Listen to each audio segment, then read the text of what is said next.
تو اگر ہم چاہتے ہیں کہ زندگی میں آسانیاں پیدا ہوں تو پھر سب سے پہلے تو اپنی مشکل کو، اپنی آزمائش کو کسی ایسے شخص کی آزمائش کے ساتھ کمپیئر کرنا چاہیے جو ہم سے زیادہ تکلیف میں گزرا ہو. ہمیں اپنی مشکل آسان نظر آئے گی. یعنی اگر ہمیں اپنی زندگی میں کوئی تکلیف نظر آتی ہے نا تو نبی صلی اللہ علیہ وسلم کی تکلیفوں کو یاد کر لیں. آپ کو لگے گا آپ جنت میں ہیں، آپ کو اپنی مشکل ہی نظر نہیں آئے گی. دوسری بات یہ کہ ایمان اور عمل صالح، اللہ تعالیٰ کا وعدہ ہے وَأَمَّا مَنْ آمَنَ وَعَمِلَ صَالِحًا فَلَهُ جَزَاءً الْحُسْنَى وَسَنَقُولُ لَهُ مِنْ أَمْرِنَا يُسْرًا.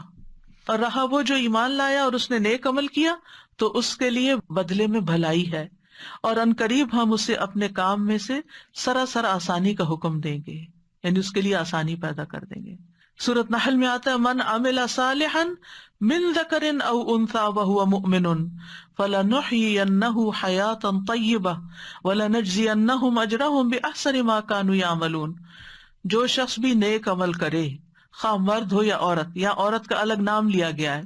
عام طور پر مرد کا ذکر کر کے عورت کو ساتھ ہی شامل کر دیا جاتا ہے. فرمایا جو نیک عمل کرے گا بشرطے کہ وہ مومن ہو، ہم اسے ضرور پاکیزہ زندگی بسر کرائیں گے، اس کو اچھی زندگی دیں گے، یعنی اس دنیا میں بھی اچھائی دیں گے، اور آخرت میں ان کے بہترین اعمال کے مطابق، یعنی جس درجے کے عمل ہوں گے انہیں ان کا اجر عطا کریں گے.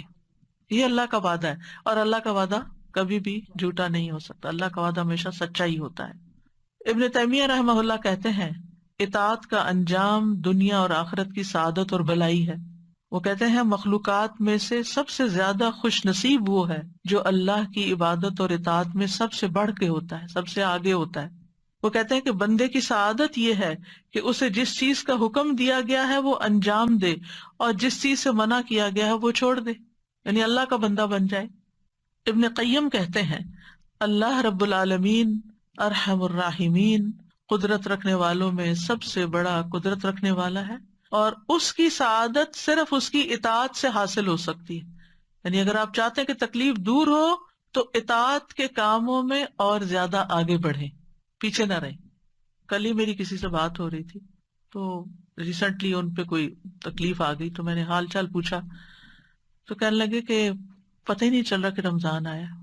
پریشانی نے ایسا دماغ کو گھما دیا ہے کہ رمضان کی جو روحانیت ہے وہ محسوس ہی نہیں ہو رہی.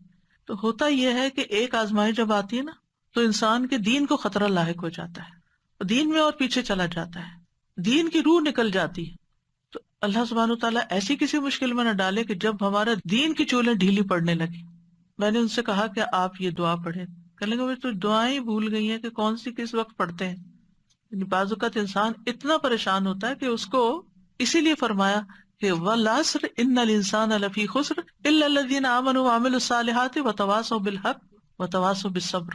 تکلیف کے وقت ایک دوسرے کو حق اور صبر کی ضرورت ہوتی ہے. یعنی جب کوئی شخص کسی پریشانی میں ہو تو اس کو تنہا نہ چھوڑا جائے، بلکہ اس کو یاد دہانی کرائی جائے کہ اچھا اب یہ پڑھ لو، اب یہ پڑھ لو، اب یہ کر لو، اب یہ کر لو.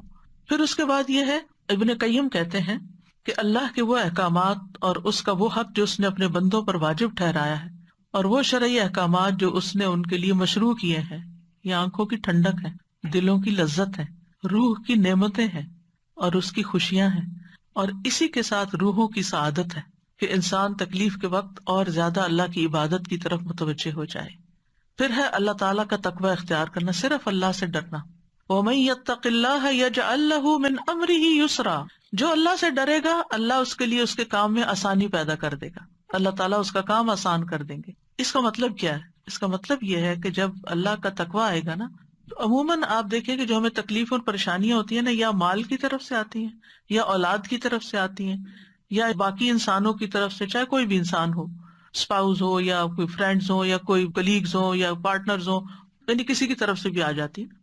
پھر جب تکلیف آتی ہے نا سب سے پہلے تو اللہ تعالیٰ سے رابطہ کمزور، اس سے بدگمانی ہونے لگتی، اور میرے اوپر یہ کیوں مسئلہ آ گیا، باقی تو سب لوگ خوش ہیں. اب تقویٰ کیا کہتا ہے کہ نہیں، اللہ کی رضا پہ راضی ہونا ہے، تو انسان فوراً اپنے خیالات جھٹک کے واپس تقویٰ کی طرف لوٹتا ہے.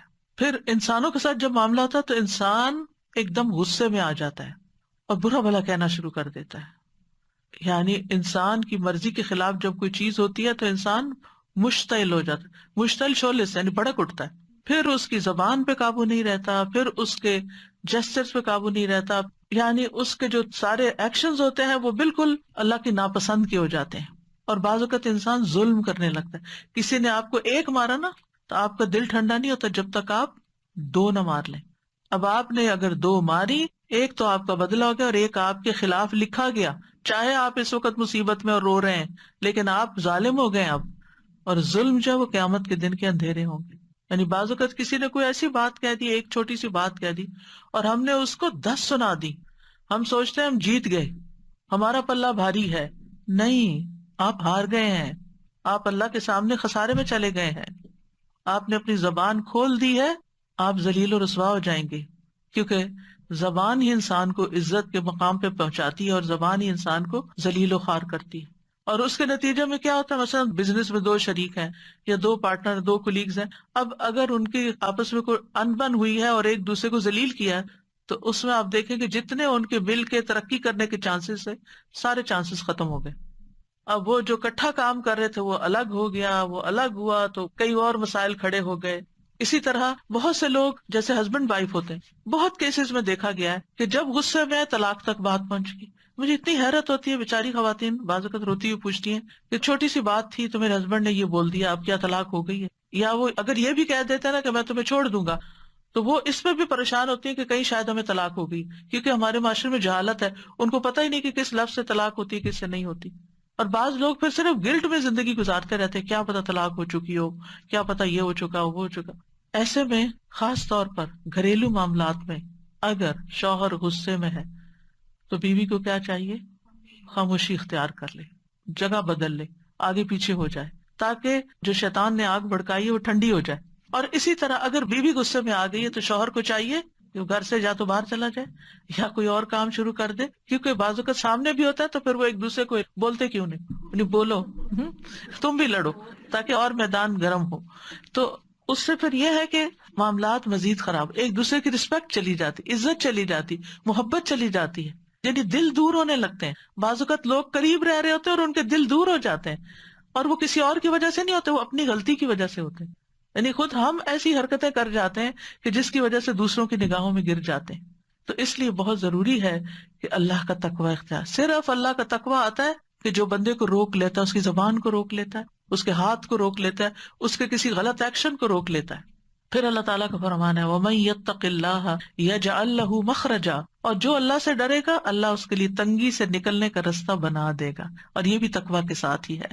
ربیع ابن خثیم کہتے ہیں کہ یہ ہر اس کام سے نکلنے کا راستہ جو لوگوں پر تنگ ہو جائے، یعنی بند گلی سے راستہ نکل آئے گا.